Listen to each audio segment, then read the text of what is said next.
Assalamualaikum warahmatullahi wabarakatuh. Baik teman-teman, di sini kita akan melanjutkan sebuah pembahasan tentang leadership atau kepemimpinan. Di sini saya lebih membahas tentang mitos kepemimpinan. Nah, di sini banyak mitos tentang kepemimpinan yang tertanam dalam masyarakat dan banyak yang menganggap mitos-mitos tersebut adalah fakta. Padahal tidak demikian adanya. Berikut adalah sedikit dan sekian banyak mitos-mitos kepemimpinan yang akan dibahas, yaitu ada 6 pembahasan atau 6 poin yang kita akan kupas. Yang pertama adalah seseorang memang dilahirkan menjadi pemimpin. Kedua, kepemimpinan bersifat hierarkis. Ketiga, karisma merupakan modal awal seorang pemimpin. Keempat, hanya ada satu cara standar untuk memimpin. 5. Cukup dengan insting untuk dapat memimpin. 6. Pemimpin harus berkondisi sempurna. Nah, baik, kita akan membahas dari poin yang pertama, yaitu mitos yang pertama, seorang memang dilahirkan menjadi pemimpin. Apa benar ada sebagian orang yang memang terlahir sebagai pemimpin, sementara yang lainnya tidak? Pandangan ini sebenarnya hanya berlaku untuk masa-masa kerajaan feodal zaman dahulu kala. Ketika kepemimpinan diturunkan dari raja ke putra mahkota dan seterusnya, sesuai garis keturunan penguasa tersebut, sistem pemerintahan kerajaan tersebut di kemudian hari terbukti memiliki banyak kelemahan. Ada kalanya raja yang berkuasa justru membawa kesengsaraan bagi rakyat karena ia tidak mampu memimpin. Rakyat menginginkan pemimpin yang mampu membawa perubahan bagi kesejahteraannya, pemimpin yang memang mampu memimpin.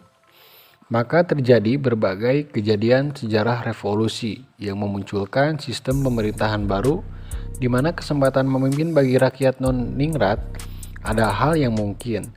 Sesungguhnya yang esensial dari seorang pemimpin adalah kapabilitasnya, bukan garis keturunannya. Pemimpin tidak dilahirkan dengan karakter atau kemampuan bawaan, dan kepemimpinan tidak diturunkan secara genetik dari ayah ke anaknya. Pengaruh lingkungan sekitar yang dapat memberikan dampak terhadap minat dan pengembangan kepemimpinan kita. Salah satu pemimpin yang mematahkan mitos ini adalah Barack Obama, Presiden Amerika Serikat berkulit hitam pertama. Sepanjang sejarah Amerika sebelumnya, belum pernah ada pemimpin berkulit hitam yang bisa mencapai kursi presiden. Malah, di awal sejarah berdirinya Amerika, kaum kulit hitam adalah kaum budak yang diperjualbelikan. Kaum kulit hitam di Amerika baru mendapatkan persamaan haknya di abad ke-20. Setelah 200 tahun negara itu berdiri. Namun Obama terlalu cerdas dan visioner untuk dapat didiskreditkan berdasarkan rasnya semata. Selanjutnya, kedua, kepemimpinan yang bersifat hierarkis. Ada anggapan awam bahwa kepemimpinan hanya dapat dijalankan oleh sang pemimpin saja. Hanya pemimpin yang menentukan arah gerak tim. Sehingga struktur organisasi harus sedetail mungkin supaya arahan yang diberikan dari pemimpin kepada para bawahan akan lebih spesifik. Inilah yang dimaksud dengan kepemimpinan hierarkis.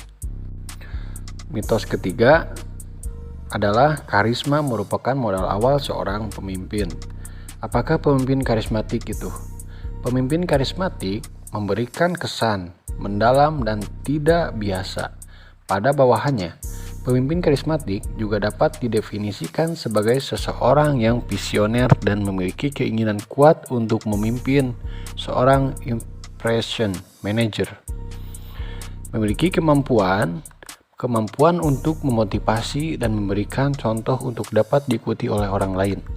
Namun, menebar karisma bukanlah tugas seorang pemimpin. Memiliki kepribadian yang karismatik juga bukan merupakan syarat awal untuk menjadi pemimpin. Karisma merupakan sesuatu yang berkembang seiring jalannya waktu. Ia akan tumbuh seiring bertambahnya kemampuan kita memimpin. Mitos keempat, hanya ada satu cara standar untuk memimpin. Sulit untuk mendefinisikan seperti apakah figur pemimpin terbaik itu. Sebab tidak ada satu cara standar atau cara yang paling baik untuk memimpin.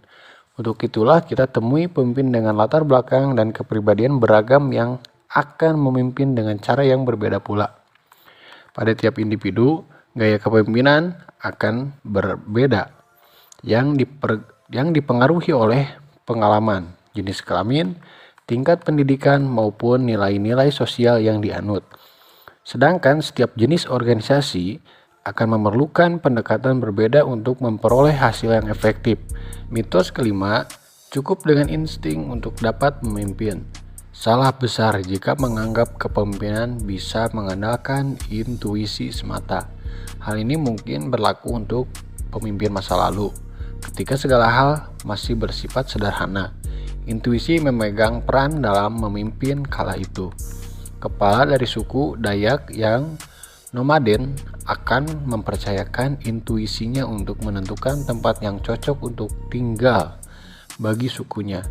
Ketika lahan yang lama sudah tidak produktif lagi, namun cara tersebut tidak dapat lagi diterapkan kini. Lahan menjadi sangat terbatas dan peraturan mewajibkan semua penduduk RI atau Republik Indonesia untuk memiliki dokumen kependudukan. Dunia masa kini telah berkembang menjadi sedemikian kompleks. Tidak mungkin untuk hanya mengandalkan insting saja dalam memimpin. Wawasan yang luas, penguasaan masalah, serta kemampuan analisis yang baik untuk mengatasinya amatlah penting. Maka kembali ditekankan di sini, kepemimpinan merupakan suatu hal yang dapat dipelajari. Mempelajari kepemimpinan dan mengembangkan diri sebagai pemimpin merupakan proses pembelajaran seumur hidup. Proses ini membutuhkan persiapan, pengalaman, trial and error, evaluasi diri, dan keinginan untuk belajar, baik dari kegagalan maupun kesuksesan. Mitos keenam, pemimpin harus berkondisi sempurna. Pemimpin sering diasosiasikan dengan sosok yang sempurna, tegap, berwibawa, berfisik baik, berkecukupan, dan lain-lain.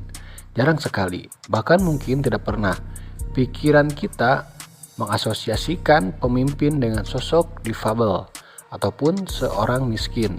Tidak dapat dipungkiri, fisik yang sempurna maupun kecukupan finansial memang menjadi salah satu faktor pendukung bagi seorang untuk dapat sukses menjadi pemimpin.